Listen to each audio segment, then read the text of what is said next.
What's up, guys, and welcome back to the channel. It's your boy Jones at 4K, bringing you guys another Forza Horizon 5 drift build and tune video. Now in today's video, we're going to be doing the AE86, also known as the Toyota Sprinter GT Apex. Whichever one you like the better, we call it the AE86. Apparently I have never done this car, so it was brought to my attention that I've never done it.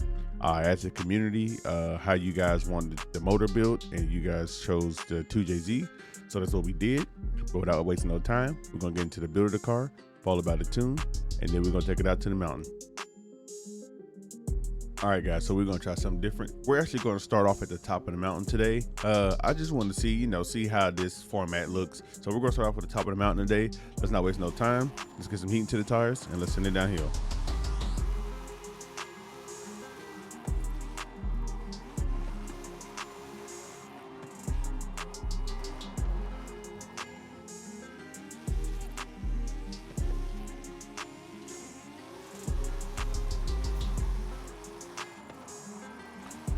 So I think it's crazy that I've been making videos for Forza Horizon 5 for like a year now, and I haven't done the 86. Like I don't know how it slipped through the cracks.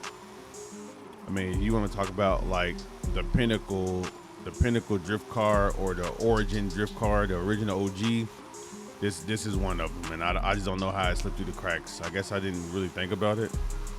And I have 3 cars. I have 3 of these cars. Like I absolutely have 3 of these cars. I just don't know how I forgot about it. But I mean, honestly speaking, you can't go wrong with the A6 at all.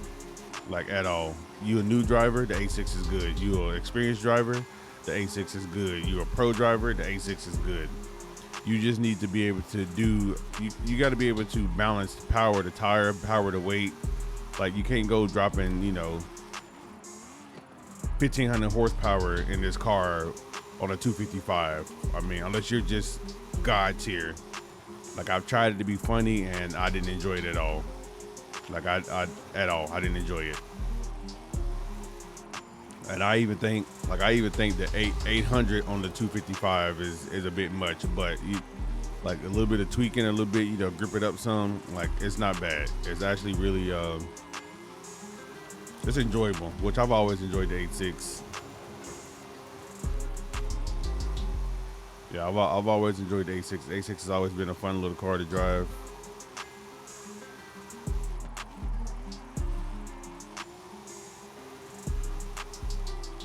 I don't know. I just always feel like the 86, like you gotta be like, you can't do like be ridiculous when you build it. You know what I mean? Like I think 800 horsepower is good. I think putting it on 16s is a smart choice. Some people put 18s on there. I think 18s is a bit much for the 86. Looks a little weird to me. But I think 16s is good. You got to have something with a little bit of lip on it with the 86 because of the body curvature of the 86. But the 86 is nice, man. 86 is definitely an OG in the drift world. For sure, one of the founding fathers, I would say. Now that's my personal opinion. I would say one of the founding fathers of the drifting scene.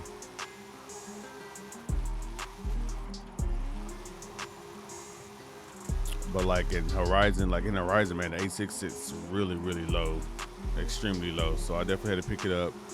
Make sure the suspension can do what it needs to do without being flattened to the ground or sitting on the ride on itself. So you pick it up a little bit, allow your shocks to travel,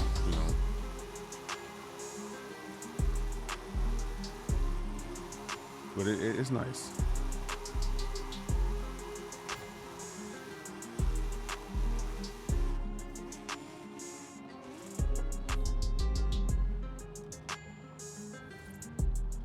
I definitely do like I like the A6, man. It's nice. Putting some of that blue with the black and gold wheels. It's super nice. If I had to say, like, man, I don't know, man. I think still to this day, like, if we're not talking like ridiculous, like the ridiculous, let me get it out here. We're not talking like some crazy build, some overkill build, and you're just talking like, you want to build a car to have fun, it looks good. The A6 is definitely a good choice. Like, A6 is like a prime choice. I mean, I would rank the A86 slightly below like an S chassis, just slightly below like an S chassis, like S13 or 240 type. You know, the A86 is good. I like it, man. I really enjoy it. I really enjoyed the build. I hate that I'm just now getting this out for you guys. Like, I feel kind of bad about it because there's a lot of people who really like the A86. And if you need an A86 and want an A86, all you gotta do is join the Discord, and I could post one. I think I got 3 or 4 extra ones. So, and I'll be willing to, you know, post it on the auction house so you can try to get it. All right, so without wasting any time, diving into the build of the car.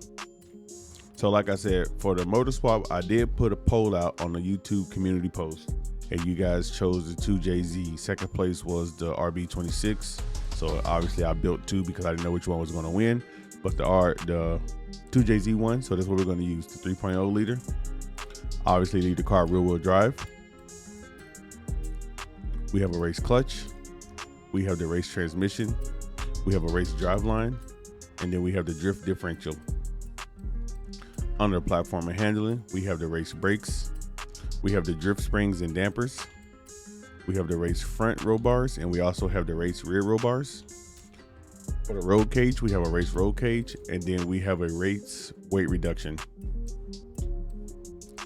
For the aero kit, we have Origin everything. Origin front bumper, Origin wing, Origin rear bumper, Origin hood, and we have the Origin Lab side skirts. For the tire compound, we have the Horizon Semi Slicks. You could also go with the regular Semi Slicks or the Hot Wheels Semi Slicks. For the front tire width, we have it maxed out at 235. For the rear tire width, we have it maxed out at 255. For the rim size in the front and the rear, we have a 16 in the rear, and then we have 16 in the front. For the rim choice itself, I believe they are multi-piece, and they're the Rotiform LGB. For the track width, we have it maxed out in the front, and then for the rear track width, we have it stock. And then lastly, for the engine components, I only put in the actually I did not. So we don't have any upgrades for the engine components, which means we're rocking 805 horsepower, 571 foot-pounds of torque at 2,072 pounds with a 55% weight distribution. Then jumping over into the tuning of the car. For the tire pressure, we have 28 in the front, 18 in the rear.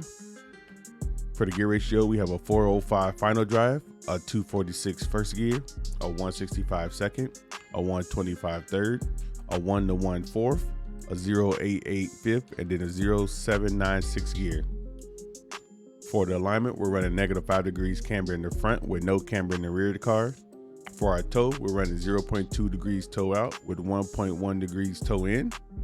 And then for the front caster angle, we're using 7 degrees caster. For our roll bars, we're running 26.2 in the front and 19.8 in the rear. For our springs, we're running 16 in the front and 336 in the rear. For our rod height, we got the front lifted up because this car sits pretty low. So we have the front lifted up to 6.1 inches and then the rear lifted up to 5.7 inches. For our dampening, our rebound, we have 11.5 in the front with 9.2 in the rear. And then for our bump stiffness, we have 3.7 in the front with 3.0 in the rear. For the aero, we don't have any adjustable aero. Both selections are locked. Now for our braking, our balance, we have it 75%. And then for our braking pressure, we have it at 65%. And then lastly, for the differential, we have 100% acceleration with 100% deceleration, give this car a lock differential.